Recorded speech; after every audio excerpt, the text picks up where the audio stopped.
Is it good to listen to the same passage more than once? How do you assess progress with pronunciation?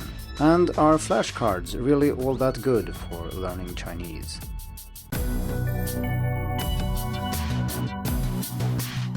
Hello and welcome to the Hacking Chinese podcast. In this week's episode, I'm going to introduce this month's challenge, which is about listening comprehension, and I'm also going to take the opportunity to answer more listener and reader questions. As regular listeners will know, there is a challenge each month on Hacking Chinese focusing on a specific skill, and when there is such a challenge, I post an article announcing the challenge along with some tips and tricks for how to get the most out of it. However, I don't want to spend one podcast episode every month talking about challenges, so instead I've decided to announce the challenge, which I will do in a second, and then also respond to some reader and listener questions. I have previously only done so once every year, but there are many good questions, and this is also a good opportunity to tie together different types of content and discuss some questions that sometimes I've covered before, but do so from a different angle. Before I get to the 3 questions I'm going to address in this episode, though, I'd like to announce this month's challenge, which is about listening comprehension. Listening comprehension is, as I've argued many times on the podcast before, largely a matter of practice. So the more you do it, the better you'll get at it. And most students don't listen anywhere near as much as they should. So this month's challenge is a great opportunity to up your listening game and listen more. As usual, the challenge starts on the 10th, so that would be this Sunday. You then set a goal, listen as much as you can, and report progress and share your experience with other people in the challenge.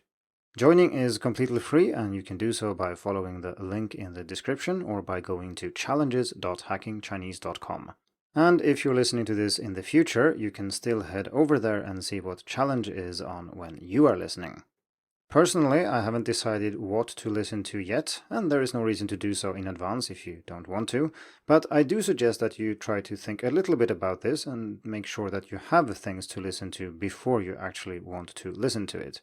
So in my case, I'm probably going to listen to an audiobook or maybe audiobooks in plural, and then it's a great idea to actually make sure you have these available and that you can listen to them before the challenge starts, so you don't spend too much time finding the material to listen to before you can actually get started. For more tips and tricks for how to get the most out of the challenge and improve your listening ability, you can also check the link in the description. Having announced the listening challenge, let's move on to the Q&A section of this podcast. And I have selected 3 questions that I will answer. And the first one is actually about listening. It's about the merits of listening more than once. And the second question is about assessing speaking ability and more particularly assessing pronunciation and prosody, not just your ability to communicate, but how well you're pronouncing the Chinese language. And then the third question is about flashcards and whether or not they are as good as some people claim. So I will try to answer all these questions without being too long-winded, and as usual I'll put links in the description because sometimes I have written about these things before and then it's just easier for me to point to them rather than trying to include all the details in an episode like this. So the first question is from Jack, and the question is whether or not he should listen to the same thing more than once, or if it's better to listen to new things all the time, assuming of course that you have new things to listen to. This is a great question, but it's hard to give a good answer without knowing more about the student and the audio material in question. What I can do though is give a general answer, and I think this will apply to most students. The first thing to consider is the difficulty of the passage that you're listening to. So if we take one extreme where you understand everything that's being said in the passage, I would say that there is little reason to listen to this again, at least not right now, because you probably have lots of other things you could listen to instead, and these might contain more things that are worth learning than the passage where you clearly know everything already. However, your Chinese needs to be at a very advanced level before you can listen to something completely new to you and still understand everything that's being said the first time you listen. Well, if you've reached a very advanced level and you listen to some learner content made for, say, intermediate learners, this will happen, but typically this is not really an issue that most people run into. It's much more likely that there will be plenty of things you don't understand in a new passage, even if it is aimed at your level. This means that listening more than once has the potential at least to teach you more things, because there were things you didn't know, and so if you listen more than once, you can then learn more. This rests on a few assumptions, though. For example, it assumes that if you listen more than once, you will actually be able to understand more, and it also assumes that you don't have even better listening materials waiting for you that you should listen to instead of listening to this same passage again. So let's have a quick look at these two assumptions. The first one, that you understand more the second time, or the third or fifth time, or whatever, is easy to prove, because anyone who has tried to listening to something more than once will have found that you understand more the second time. And this is not strange. There are so many things your brain needs to do at once when listening to Chinese. So if you're allowed to use the information you gleaned from the first listening attempt, then of course the second attempt will be easier. This is generally a good thing, because you want to understand as much as possible, both to be able to review things you already knew, but then also to learn new things that might be in the passage. Maybe there are a few words you didn't know fully, or didn't know how they were used. In fact, I think for most people, the problem with listening comprehension is that it is too hard, and if you listen more than once, this is a very convenient way of lowering the difficulty and getting more out of the listening you're doing. So as long as you feel that your comprehension is going up for each time you listen, well, then keep on listening. As long as you don't feel it's too boring, then this is a perfectly valid way of practicing listening comprehension. The second assumption was that you don't have other, better listening material lying around that you should use instead of listening to the same thing again. In my experience, most students actually struggle to find good and interesting listening content that is on their level, so I don't think this is really a problem for most people. And it goes without saying that if you do have more interesting or more suitable listening material lying around, well, then of course you should choose the most suitable listening material first. But again, I don't think this is what it looks like for most students. Instead, we are constantly trying to find something nice to listen to. So if you find something and it is too hard, by all means, listen more than once. Listen 10 times, spread it out a little bit if you think it's too boring. But listening more than once is definitely not a problem. I think it is very good. There is a lot more to say about this topic, and I will probably write an article about this at some point, but I think this will do for now. As I mentioned earlier, I will put some links in the show notes to where I discuss listening comprehension in more detail. I won't mention them here, but if you want to know more, you can just follow those links. Moving on to the second question, which is from Jonathan, who has previously taken my pronunciation course. And while we're on the topic of the pronunciation course, I'd like to mention that it will open again for registration on September 18th. So if you want a video course covering everything you need to know about Mandarin pronunciation, do check that out, and you can sign up for the waiting list or simply pop in around September 18th to enroll. Anyway, back to Jonathan's question, which is about how to assess speaking ability, and he's specifically asking about pronunciation and prosody. So let's say you have a problem, say with a third tone in his case, and he wants to see over time how he's doing with this problem. He also says that he has considered recording a text, for example. He reads it aloud and he has someone check it for him, and then he counts the number of errors to see, for example, if his third tone has improved or if some other aspect of his pronunciation has improved over time. Now, as he correctly points out, this is not the same thing as speaking. So reading something aloud in Chinese is very difficult, and it involves some skills that are fairly far removed from everyday normal natural speech. So if it is your speaking ability you want to evaluate, you really shouldn't do reading aloud, or at least you shouldn't do only that. It's perfectly fine to have a written transcript or something to base your speaking off, but if you're simply trying to assess your spoken ability, don't read aloud.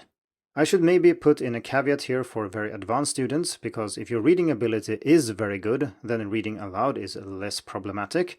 But the likelihood for, say, beginners and intermediate learners is that if you are reading something and you're not familiar with the content that you are reading, you will most likely spot errors that are related to your ability to read aloud rather than speaking. And so you can get around this by, for example, studying the thing you're reading very carefully. If you know it very well and it just serves as a reminder of what you're supposed to say, then that is much less problematic. But if you just see a text for the first time and you record yourself reading it, I would wager that most of the issues that come out will be based on your ability to read aloud. And that is not what Jonathan here wants to measure. Still, I think that recording is the key here. You should record as much as possible and save these recordings and label them in some meaningful way so it's easy to compare and listen to them again. It's going to be pretty hard to measure pronunciation and prosody in some kind of quantitative, objective way. And of course, you could, in theory, take your conversations, transcribe them, have someone count errors and things like that. But I think this is likely not worth the trouble. And instead, I suggest a more subjective approach, where you simply compare recordings from different times. And if you have made progress, I think this should be fairly clear to hear. Maybe not if you have a 10-second recording, that's not enough. But if you record yourself talking about something for 5 minutes, and then you practice pronunciation and prosody for 3 months, and you then record a second time, and you compare these two recordings, I think you yourself should be able to hear things in your old recording that you didn't hear when you recorded it.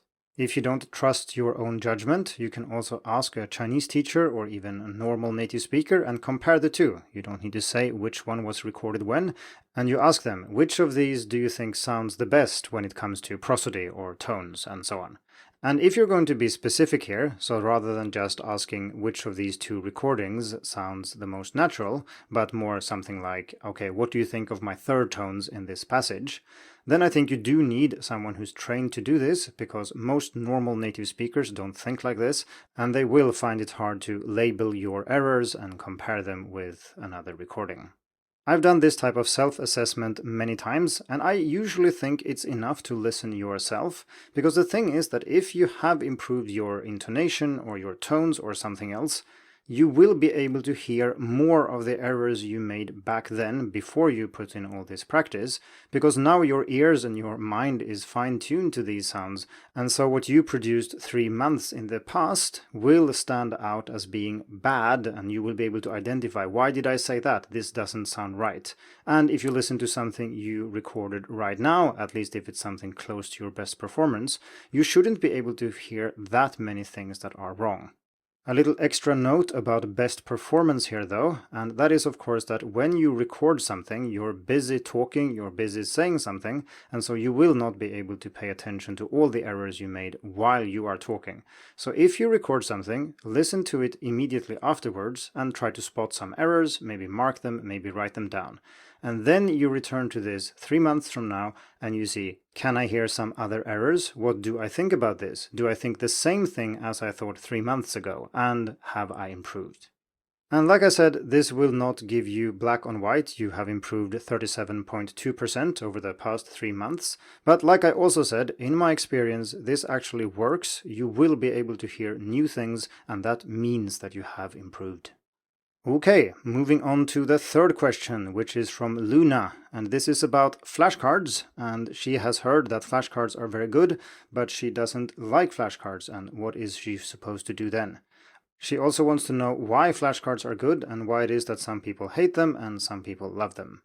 This is something I have actually mentioned on the podcast and something I've discussed in the general sense, as in, if you really don't like a method, but you know that this method is efficient, should you still use it? And this was in episode 137. I won't repeat everything I said there, but I think it's important to understand what the method is, why it works, and how you can achieve these things without this method.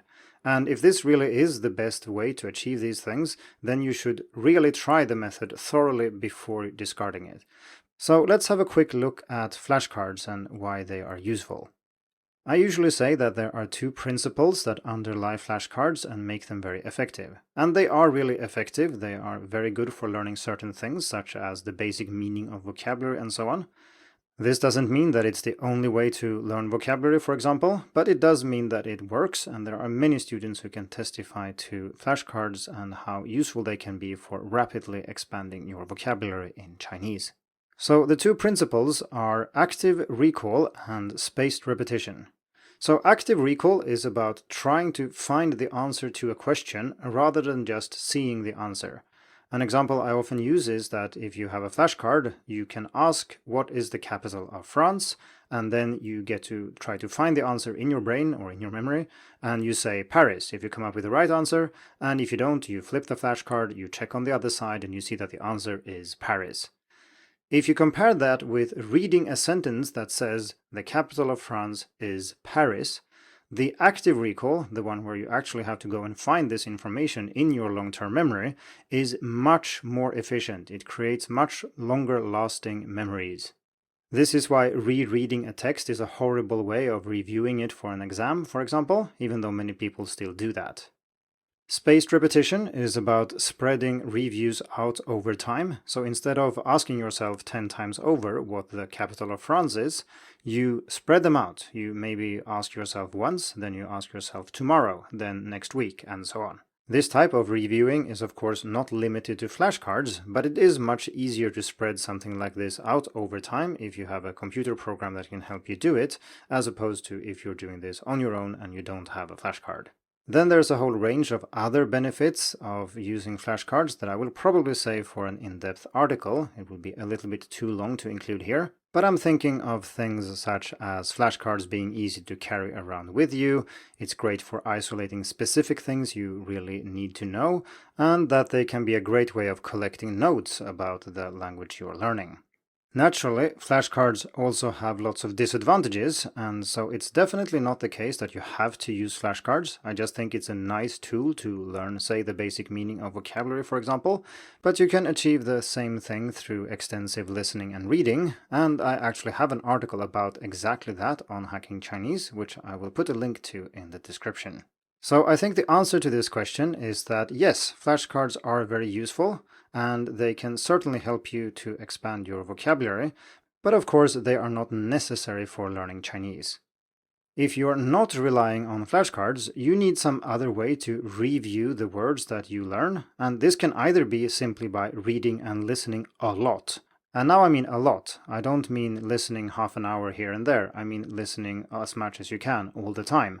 Then these words will pop up and you will remember them simply because you've seen them so many times. And after a while, you will also be able to use them actively. That is of course something you should do even if you are relying on flashcards. So flashcards are not a substitute for extensive reading and listening. They're just a stepping stone that can help you comprehend more of what you listen and read to and thereby accelerate the process. But you do need the extensive listening and reading as well. The only area where I strongly suggest that you use some kind of flashcard is when it comes to handwriting Chinese characters. If this is something you think you need to know, using flashcards is hugely beneficial because most other methods are very inefficient.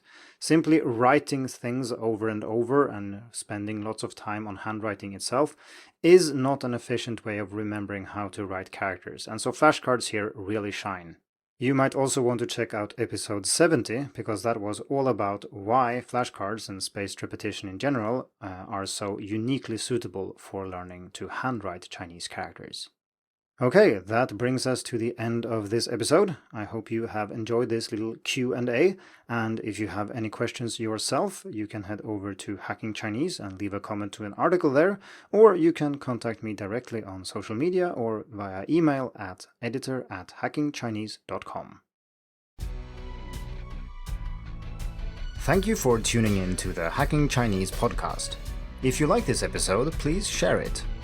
More information and inspiration about learning and teaching Chinese can be found at hackingchinese.com.